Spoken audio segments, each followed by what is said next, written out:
Quedamos nosotros en que habíamos completado este fabuloso, maravilloso mapa conceptual con los textos literarios y los textos no literarios. Y habíamos dejado una pregunta propuesta. ¿Qué decía esa pregunta? Decía que qué era lo que diferenciaba a todos los de este lado, que son los textos literarios, respecto de los no literarios. Y entonces ustedes esbozaron muchas respuestas y muchas de ellas estaban correctas. Pero llegamos a la conclusión de que la principal diferencia entre textos literarios y no literarios es que los literarios son ficción, ¿de acuerdo? Y los no literarios entonces pertenecen a la realidad. Esa es la principal diferencia entre los textos literarios y los no literarios. Ya, anótelo por ahí. Vamos a seguir avanzando y voy a hacer una pregunta, a ver, para todos, para que podamos profundizar y entender esto. ¿Qué hace que entonces yo pueda decir que Gabriela Mistral es una artista? La puedo llamar artista, pero a la periodista Soledad Doneto no la puedo llamar artista. ¿Qué es lo que hace la diferencia? ¿Alguien me puede explicar brevemente en el chat?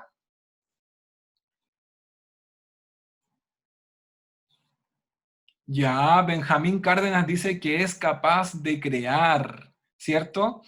Gabriela Mistral, dice Valentina Ramos, crea, en cambio la periodista informa. Muy bien, porque ella crea. Por eso que le podemos dar la calidad de periodista. Entonces, si yo les digo que el día martes a las 9:30 de la mañana ocurrió una colisión entre un auto menor y un camión de gas en las esquinas de la calle Huidobro con Recabarren, por ejemplo. Entonces, ¿qué pasa si yo voy y me dirijo ese mismo día, a la misma hora, a las 9:30 de la mañana, a la esquina de la calle Huidobro con Recabarren? ¿Qué me voy a encontrar? Me voy a encontrar muy bien, Matías Sangüesa, me voy a encontrar con la realidad, con el choque, con los periodistas, ¿cierto? Por eso decimos entonces que los textos no literarios son parte de la realidad. Si los literarios son ficción, los no literarios son realidad. Los literarios son una creación, ¿ya? Es una ficción. Pero los no literarios son realidad. Ahí hablan en el chat de la verosimilitud, exactamente. Los literarios son una reproducción de la realidad. ¿Ya? Pero yo quiero ir más profundamente aún, ¿ya? Porque ya llegamos a una reflexión. Ordenamos la primera y la segunda clase todos los contenidos que ustedes tienen en su cabeza, porque estudiaron 12 años en el colegio, pero ahora yo quiero llegar a una reflexión más profunda. Sabemos que los literarios son realidad, sabemos que los no literarios son, perdón, que los no literarios son realidad y que los literarios son ficción, pero ¿por qué podemos decir entonces que los literarios son arte? ¿Quién me puede responder eso? ¿Por qué los literarios son arte?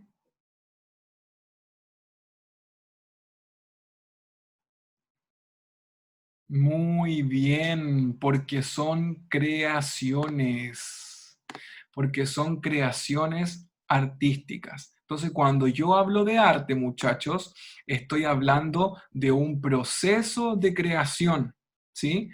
La periodista Soledad Oneto, cuando va a salir a dar las noticias, ella lo que hace es una reproducción, una redacción de la realidad para poder informar. Eso ocurre en los no literarios. Pero la ficción va más allá, tiene un valor más importante. ¿Por qué? Porque la ficción que no es realidad tiene un proceso creativo. Hay que imaginarse las cosas. ¿Y se acuerdan que según la taxonomía de Bloom, cuál era la habilidad más difícil en la pirámide? ¿Cuál era la habilidad más difícil de la taxonomía de Bloom para los que estuvieron? Perfecto, crear. Después de evaluar, viene crear. Muy bien. Entonces, vamos a decir que Gabriela Mistral, por escribir poesía, por escribir rondas, prosa poética, es una artista. Y, por otro lado, la Soledad Oneto no puede ser catalogada con el galardón de artista, porque no hay un proceso creativo de por medio. Solo existe la reproducción de la realidad. Por lo tanto, el lado de lo literario cobra mayor sentido, ¿sí? Bueno, ahora podríamos decir que lo literario parte de la realidad. Exactamente. La ficción tiene un comienzo y ese comienzo es de la realidad. Por ejemplo, el diario de Ana Frank, que es un libro que parte desde la realidad, pero sin embargo es ficción. Hay un proceso de creación que lo transforma en ficción. Y ahí tendríamos completa, entonces, la... Sí, muchas gracias. A ver, voy a dejar voy a hacer un pequeño comentario. Juan Riquel me dice, no hablen cosas que no tengan que ver con la clase, ¿ya? Si ustedes no saben ocupar el chat, así de simple, mira, Astrid está mandando cosas, yo lo que voy a tener que hacer es parar el chat. Y vamos a perder, muchachos, esa herramienta, ¿ya? Vamos a perder esa herramienta de comunicación. Entonces, Astrid, por favor, no podemos estar haciendo grupos ni conversando de cosas que no sean de la clase, ¿sí? Yo creo que los profesores se lo han dicho en las otras clases, el profesor Manuel en particular, ¿de acuerdo? Si usted no hace caso, lo voy a tener que sacar de la sala, ¿sí? No me gusta hacer eso, pero corresponde. Ya, muy bien, entonces llegamos a la conclusión de que los textos literarios tienen un valor agregado porque hay un proceso de creación y eso los hace ser parte del arte. Así como un escultor puede esculpir una obra de arte, una escultura. ¿Sí? Hay un proceso, una creación. Muy bien. La clase anterior ha quedado también propuesta una pregunta que era, ¿qué es el lenguaje? ¿Qué es el lenguaje? La Javiera Pastén me pregunta, ¿los homenajes son literarios o no literarios? Y le voy a responder a la Javiera que los homenajes son un tipo de discurso y por lo tanto, como son un discurso, los discursos van en el lado de los no literarios. ¿De acuerdo? Los homenajes son no literarios. Ya. La reflexión de la clase de hoy es, ¿qué es el lenguaje? Y ya cada uno de ustedes tendrá una respuesta para aquello, porque estuvo mucho tiempo estudiando el lenguaje. Vamos a decir que el lenguaje es una capacidad humana universal. ¿Para qué? Para expresar los pensamientos y los sentimientos a través de signos. El lenguaje es entendido como un objeto binario. Veo gente en las pantallas que está tomando apuntes y me parece estupendo. Así debe ser. A ver, ¿cómo pensamos los seres humanos? ¿A través de qué elementos, queridos alumnos, pensamos los seres humanos? Los seres humanos pensamos a través de dos elementos. Primero, las imágenes. Usted piensa en imágenes, se imagina cosas para pensar, y luego en palabras. También pensamos por medio de las palabras, del lenguaje. Son las dos formas que tienes para pensar, las imágenes y las palabras. Y eso, queridos alumnos, es lo que nos hace distinto a las otras especies humanas. Los animales, el resto de los animales, no pueden, no tienen la capacidad de pensar en palabras. No pueden tejer un discurso en su cabeza. Por eso que somos una raza, si ustedes quieren, superior al resto de los animales, porque tenemos esta capacidad, este don, que es el lenguaje. Es una capacidad humana universal para expresar nuestros pensamientos y sentimientos a través de diferentes signos o a través de imágenes. Muy bien. Estamos aprendiendo cosas interesantes. ¿Cuál es el primer regalo que le hicieron? Piense usted en el primer regalo que le hicieron. Es una pregunta difícil porque casi nadie se acuerda, ¿ah? Pero quiero invitarlo a pensarlo por el lado lógico. Cuando uno es guagüita, ¿cuál es el primer regalo que le hacen? Un regalo que muchas veces causa problemas, causa conflictos en las familias. A ver si a alguien ya se le ocurrió a qué regalo me estoy refiriendo. Cuando viene una guagüita nueva, los padres se preocupan de tener todo preparado para recibirla o recibirlo, ¿cierto? Voy a ver qué respuestas me van a dar. Ya, ¿cuál es el primer regalo que recibieron? Ropa, dice, pañales, y la Sofía González me dice el nombre.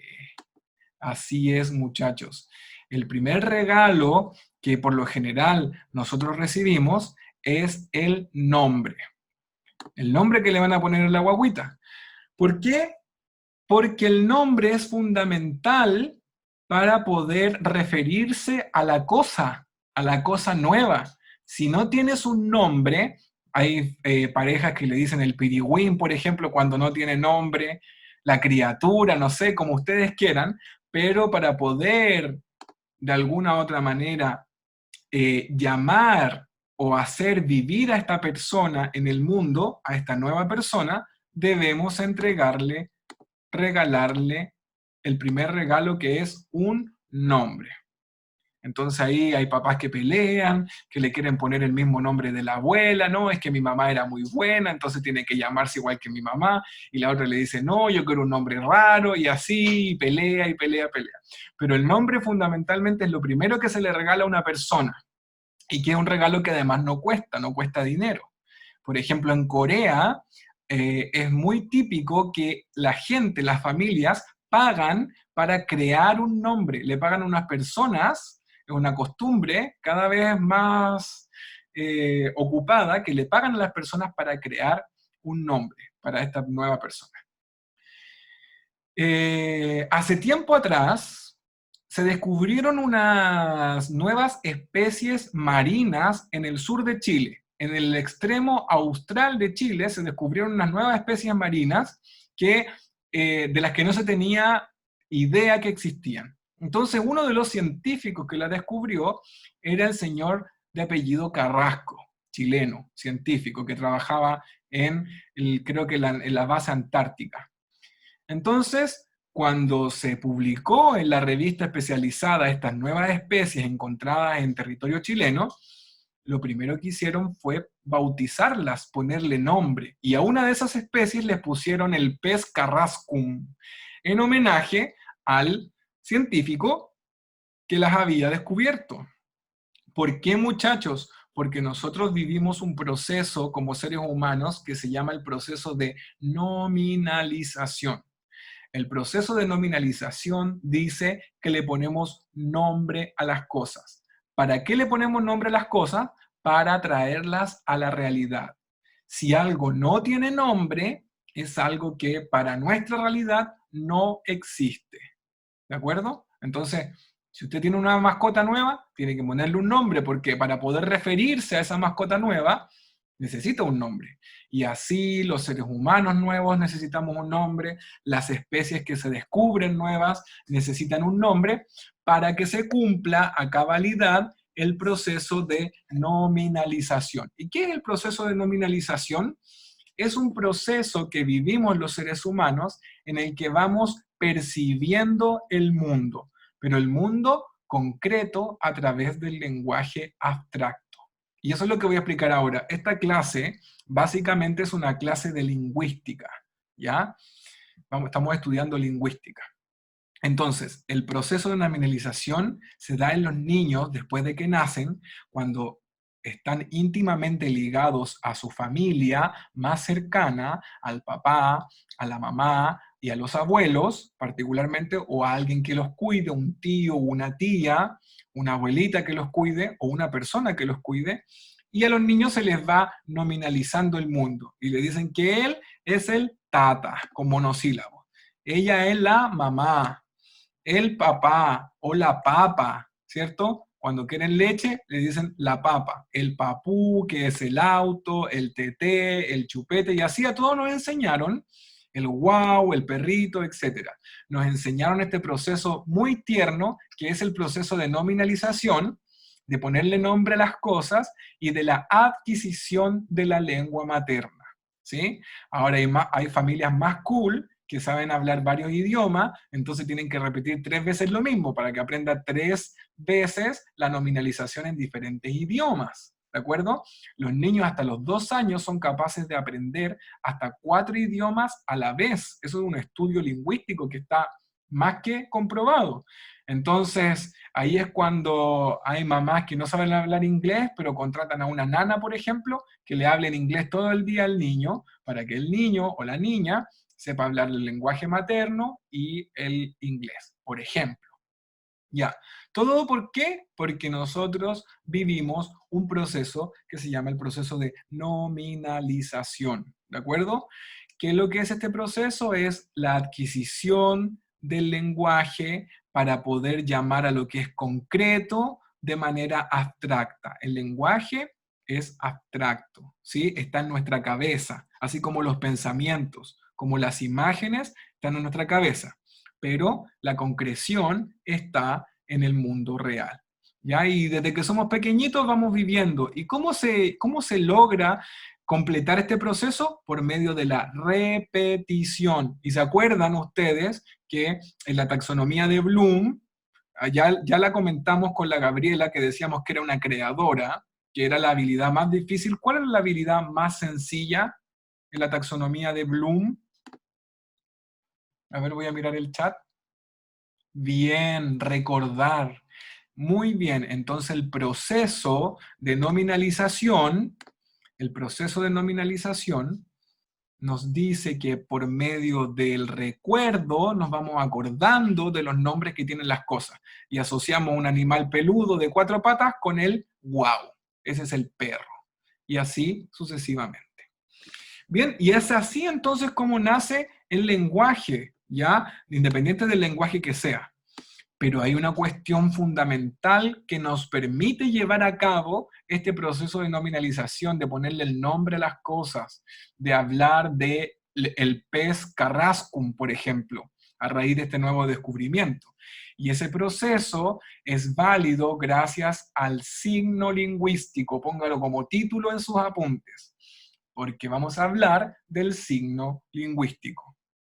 El signo lingüístico es una entidad diafásica. ¿Qué significa que es diafásica? Dia viene de dos, fásica viene de faz. Y faz es sinónimo de rostro, de cara. ¿Ya? Entonces decimos que el signo lingüístico es una entidad diafásica, en otras palabras, que tiene dos caras. También es una entidad cerrada, compuesta por dos partes, si ustedes lo quieren, de otra manera. El signo lingüístico lo vamos a imaginar como una pokebola, una cuestión redonda, ¿ya? ¿O se me cayó el carnet con eso? No sé. Supongo que conocen las pokebolas, ¿cierto? Ah, ya, sí, me dicen que sí. Ya, bien, entonces el signo lingüístico va a ser una bolita redonda que va a contener dentro esta doble identidad, esta identidad diafásica de dos caras que está cerrada. ¿Cómo son las pokebolas? Están cerradas. ¿Ya? Están compuestas por dos partes. Y estas dos partes se las presento a continuación. El lenguaje tiene dos partes. Por un lado tiene la lengua y por el otro lado tiene el habla. Y es lo que voy a pasar a explicar ahora. Y que supongo que todos mis alumnos que tomaron algún electivo de lenguaje en tercero o en cuarto medio han tenido que recordar, han tenido que saber esto, ¿cierto? Ese electivo de literatura o identidad o el electivo de lenguaje y sociedad que creó el ministerio, ya. Si tomaron esos electivos, tienen que haber hablado, me dice la Natalia López que sí, que les suena, tienen que haber hablado de esta doble cara del signo lingüístico. Por un lado, tenemos la lengua, y que no nos referimos al músculo, ¿ya? La lengua, queridos alumnos, corresponde a la norma. Por otro lado, la otra cara, si ustedes quieren, es el habla. Lengua y habla no son sinónimos, ¿de acuerdo? Lengua y habla no son sinónimos. El habla es un proceso físico y psíquico, psicofísico. ¿Qué quiere decir esto? Psico, que está en la cabeza, físico, que se lleva a la boca, ¿ya? El habla es un proceso físico, físico y psíquico. ¿Por qué? Porque yo comencé la clase comentando que nosotros pensábamos en palabras. Entonces, cuando yo pienso sin hablar, yo puedo pensar en palabras sin hablar. Entonces ahí está ese lado psíquico. Pero mi pensamiento yo lo puedo transformar en palabras por medio de la articulación del lenguaje que se produce en el aparato fonador, los pulmones, las tráqueas, la boca, la lengua, los labios, la nariz, son parte del proceso físico, ¿sí? Entonces hay un escritor que dice muy sabiamente, dice, en la boca mueren los pensamientos. Claro, porque desde que el lenguaje sale de la boca para afuera, murió el pensamiento y se transformó en habla, ¿sí? Entonces el habla es un proceso psicofísico, ¿ya? Que está en todas partes, que está en su cabeza y está fuera de la cabeza. Las clases, como dijimos, duran entre 1 hora y 1 hora 15, 1 hora 20, sobre todo las primeras, porque damos muchos anuncios, muchos avisos para que nuestros alumnos se vayan enchufando, ¿ya? Pero después, cuando ya avanza el primer mes, las clases duran entre 1 hora y 1 hora 15. Ya, entonces, lenguaje tiene dos partes. Primero, la lengua, que es la norma, y no lo he explicado bien, la norma es lo que se dice, lo que debe ser. La lengua la encontramos en el diccionario, ¿ya? En cambio, el habla lo encontramos en la calle. El habla se encuentra en la calle. Yo puedo ir a escuchar a los oyentes y me voy a dar cuenta que ahí está, en la calle está el habla. Cuando voy a la feria, por ejemplo, y escucho a los hombres gritar las verduras, o cuando escucho a las mujeres conversar, hablar acerca de a cuánto está la verdura, la fruta, esa es el habla, se encuentra en la calle, pero la lengua no se encuentra en la calle. La lengua se encuentra en el diccionario. La lengua es la norma, ¿de acuerdo? Entonces, lengua y habla parecen sinónimos, pero no son lo mismo. Un lingüista, un alumno de tercero o cuarto medio, tiene que saber la diferencia entre lengua y habla. Entonces, si yo hablo de las jergas, van a ser, la jerga propiamente tal, ¿es parte de la lengua o del habla? Muy bien, es parte del habla, no de la lengua. Está quedando clarísimo porque nadie me puso lengua, ¿sí? Y ahí están estas dos partes, ¿sí? Lengua, que la encuentro en el diccionario. Hay muchas personas, yo no estoy muy de acuerdo, pero hay muchas personas chilenos que dicen que los hermanos peruanos hablan mucho mejor que los chilenos, el español. ¿Han escuchado eso o no? Ese comentario de que los hermanos peruanos hablan mejor que nosotros los chilenos. Ya. Entonces, sí, me dicen, si tú lo llevas a la lengua, podríamos decir que efectivamente hablan mejor la lengua, porque ellos se apegan más a la norma, si ustedes quieren, o porque ellos ocupan más palabras, su vocabulario es más rico, y eso no hay quien lo niegue. Pero no es que hablen mejor que los chilenos, porque el habla no es mejor o peor, el habla es particular de cada uno. Por ejemplo, yo no acostumbro a decir muchos garabatos, no me caracterizo por eso. Entonces, mi habla es particular y el habla es diferente en todas las personas. Ustedes, los 1000 que vemos en esta clase virtual, tenemos un habla particular, individual de cada uno. Cada uno selecciona la palabra que quiere. Pero la lengua que los 1000 que estamos en esta clase compartimos es una sola. ¿Y dónde la encontramos? En el diccionario. Ya, características del signo lingüístico. Tenemos 4 características del signo lingüístico. La primera característica es que el signo lingüístico es arbitrario. ¿Qué quiere decir que sea arbitrario? Que tiene una convención social. Claro, porque yo a esto, por ejemplo, le llamo teléfono o celular. Y ustedes le llaman de la misma forma, le llaman o teléfono o celular. Aquí en España a esto le dicen el móvil, ¿ya? No le dicen celular y tampoco le dicen teléfono, le dicen el móvil. Eso es parte de una convención social. Y por este otro lado, yo a esto le digo control remoto. Y ustedes también lo conocen como control remoto. Y que sea arbitrario quiere decir que simplemente aceptamos que se llame así. ¿Quién le puso a esto celular?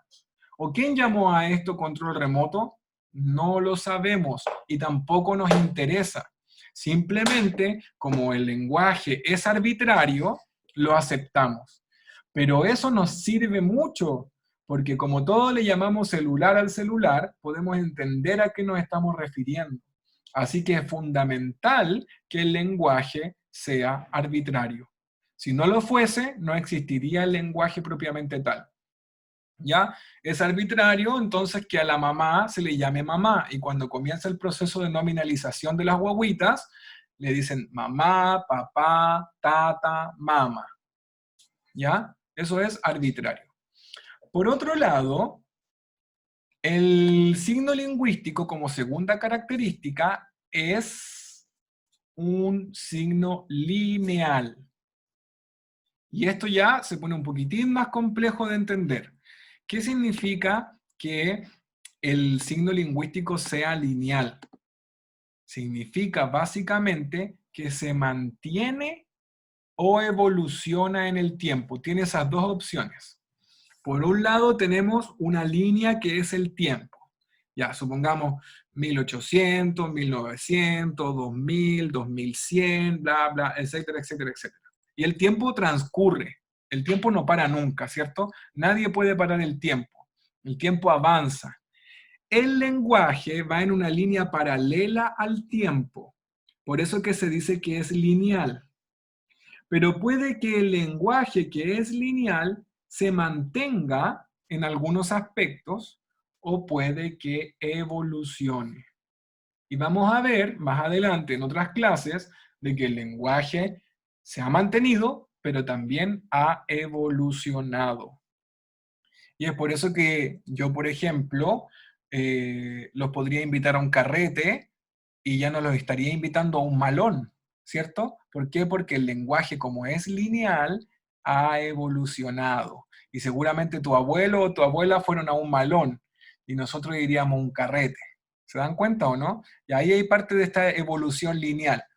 A lo mejor el lenguaje se mantiene y no evoluciona. En algunos aspectos sí, en otros no. Entonces yo digo que en septiembre se va a celebrar el 18 de septiembre, pero mi abuelo diría septiembre, que él celebra el 18 de septiembre las fiestas patrias, ¿cierto? Entonces también ahí vemos un ejemplo de evolución. Por otra parte, el signo lingüístico, como tercera característica, es mutable o inmutable, que puede o no puede variar. El punto 2 y el punto 3 son muy parecidos. La única diferencia es que el punto 2 toma en consideración el tiempo. Por eso que hablamos de linealidad. el tiempo, los minutos, los segundos son lineales y nadie lo puede parar, el tiempo va a seguir avanzando. Y la mutabilidad o inmutabilidad quiere decir que va a cambiar, igual que puede mantenerse o evolucionar. Si evoluciona, entonces es porque varía, es mutable. Si no evoluciona, es porque se mantiene inmutable. Así de simple. Entonces, si los invito a una fiesta de nacimiento, no sé si la pasarían muy bien. Ahora, si los invito a un baby shower, yo creo que ahí sí que la pasarían bien. Todos llevarían regalos, ¿cierto? Ah, ya. O si los invito a un happy hour, también lo pasaríamos bien. A tomar un pisco sour, lo que quieran. Pero, si los invito a una fiesta de nacimiento, suena como extraño eso, ¿cierto? A una lluvia de guaguas, un baby shower. A nadie le gustaría ir a una lluvia de guaguas. Ya, ahí hablamos entonces de lo mutable o de lo inmutable. Y por ahí alguien que se está acordando, la Nina Rosa, me dice la diacronía o la sincronía. Perfecto, Nina, de eso vamos a hablar más adelante. Lo diacrónico y lo sincrónico. Con tiempo, en un determinado tiempo o sin tiempo, el estudio de la lengua. Ya. Y por último, la última característica de este signo lingüístico es que es un proceso psíquico. Ya decíamos que es psicofísico. El habla es psicofísica. ¿Por qué? Porque está la psicología, la cognición, el pensamiento, y luego eso se lleva a una concreción que es por medio del aparato fonador, y ahí se transforma en un aspecto físico, ¿sí? En un aspecto físico. Y esa sería la cuarta característica. La cuarta característica de el signo lingüístico. Bastián Castañeda, ¿estamos de acuerdo? ¿Está entendiendo o no? Perfecto, ¿sí? Cristóbal Alfaro, ¿vamos bien? Muy bien, ya. ¿Y la Cristina Segura? ¿Bien también? Ahí Christopher Ignacio prendió su cámara. ¿Vamos bien, Christopher, o no? ¿Sí? ¿Dedito para arriba? Ya. Muy bien, muchachos. Vamos a seguir avanzando entonces. Acabamos de ver 4 características del signo lingüístico. Arbitrario, lineal, mutable o inmutable y psíquico, que también dijimos que era psíquico y físico. Ya. Hay un estudio de la lengua, si ustedes quieren. ¿Por qué es abstracto? Me pregunta la Fernanda Sandoval. ¿Por qué es abstracto? Pregunta. Es abstracto, Fernanda, porque no está concreto primero en el mundo real, sino que está primero concreto en tu cabeza. El lenguaje primero está en tu cabeza y luego en el mundo real, ¿sí? Entonces es abstracto porque yo te puedo contar una historia, Fernanda, y tú te puedes imaginar esa historia abstractamente, solo con mis palabras. El lenguaje crea realidades. Entonces, si yo me pongo a contarle una linda historia como la que conté la primera clase acerca de Teofrasto y su maestro Aristóteles, ustedes perfectamente, por esa cuestión abstracta, pudieron imaginarse a estos dos personajes en la biblioteca. Pudieron imaginarse a los dos personajes yendo de vacaciones a la costa y ordenando, limpiando. ¿Ya? Por eso es que el lenguaje es abstracto. Ya. Hay una cuestión que es un estudio que se llama la semiología. La semiología, al igual que la lingüística, es otra forma de estudiar, otro aspecto del estudio del lenguaje. Y es súper importante para la prueba de transición, porque la semiología es el estudio de los signos, ¿de acuerdo? A ver, la semiología viene de sema, la palabra viene de sema, y sema viene de signo. Por lo tanto, la semiología lo que estudia es el signo, no, estudia el significado, ¿ya? El significado de las cosas, el significado de las palabras, el significado del lenguaje. Si la lingüística estudia la lengua, como lo estamos haciendo ahora, nosotros estamos haciendo un estudio de la lengua, La semiología, que viene de sema, y sema da un declive al signo, y el signo da paso a la palabra significado. Entonces la semiología estudia el significado de las cosas. Es el estudio de la vida de los signos en el marco de la vida social y psicológica. Entonces aquí ya se pone un poco más complejo. ¿Por qué? Porque la lingüística es más general, si ustedes quieren. La lingüística como que está un poco flotando. Es el estudio de la lengua, que puede ser la lengua, la norma encontrada en el diccionario, o que puede ser la lengua que es el habla y que se encuentra en la calle. Pero cuando hablamos de semiología, entonces ya vamos a enmarcar el lenguaje. Lo vamos a poner dentro de un contexto y vamos a decir que la semiología es el estudio de la vida de estos signos lingüísticos que son la pokebola en un marco. ¿En qué marco? En el marco de la vida social y de la vida psicológica. Entonces yo puedo dar un discurso político, por ejemplo, voy a dar un discurso político y este discurso lo voy a repetir 3 veces, en Tarapacá una vez, en Santiago otra vez y bien al sur, en Chiloé, otra vez. Entonces a lo mejor va a ser el mismo discurso que yo voy a repetir 3 veces, pero que como se enmarca en un contexto de vida distinto, puede entenderse de diferentes formas. Porque la realidad que comparte un isleño de la isla de Chiloé, de Chonchi, por ejemplo, no es la misma realidad que comparte una persona que vive en Arica y Parinacota. El clima es distinto, los trabajos son distintos, el lenguaje es distinto, las necesidades son distintas y por lo tanto entra en juego la semiología.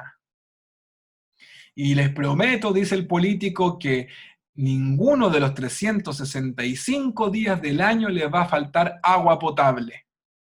Y eso lo dice en Arica y Parinacota. Y no les va a faltar agua para su siembra en Arica y Parinacota. Y todos lo aplauden. Y después viene y dice lo mismo. Y les prometo que no les va a faltar agua ningún día del año para su siembra. Pero lo dice en Chiloé. Y en Chiloé llueve 360 días. ¿Se da cuenta o no? Que el discurso, el lenguaje es el mismo, pero cuando le cambio el contexto, entra en juego esta cuestión que es la semiología, que es el mismo discurso, el mismo lenguaje, pero en un marco de vida y en un marco psicológico distinto. ¿Ya? Se interpreta de forma distinta. Así es. ¿Ya? Entonces, Carla Castillo me pregunta, profe, ¿entonces el entorno influye en el habla? Por supuesto que sí. Sin confundirse, Carla, el entorno influye en la lengua, tendrías que decirme. ¿Ya? Esa sería la pregunta. Pero también influye en el habla, porque el habla es lo que va cambiando. ¿De acuerdo? Y podría poner más ejemplos, pero ya se nos está yendo el tiempo. Muchachos, vamos a seguir avanzando la clase del día miércoles, ¿ya? Porque quedó propuesto el tema 2. Ya hablamos de este gran mapa conceptual que nos ordenó las ideas y nos vamos a quedar entonces con el tema propuesto de la semiología. Y voy a tener que avanzar para recordarles que deben compartirnos en sus redes sociales, ¿ya? Cada vez somos más. Somos 16.000 personas en el Instagram. Y entonces, nunca está de más recordarle que nos comparten sus redes sociales y que se suscriba al canal de YouTube. Noticias.